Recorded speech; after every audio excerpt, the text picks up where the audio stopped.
بسم اللہ الرحمن الرحیم۔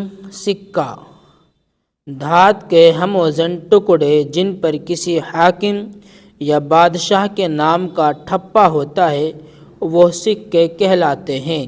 جیسے آج کل پائی، پیسہ، ادنا، تانبے کا سکہ ہے، دونی، چونی، اٹھنی اور روپیہ چاندی کا، اشرفی سونے کی۔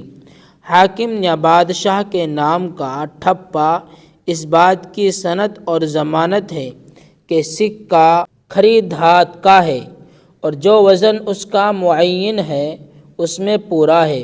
جو لوگ کھوٹے سکے بناتے اور چلاتے ہیں وہ حاکم کے حکم سے سزا پاتے ہیں۔ جب تک سکہ کا رواج نہ ہوا تھا چیزوں سے چیزوں کا مبادلہ ہوتا تھا، جس طرح گاؤں اور قصبوں میں ضرورت کے وقت اب بھی ہوتا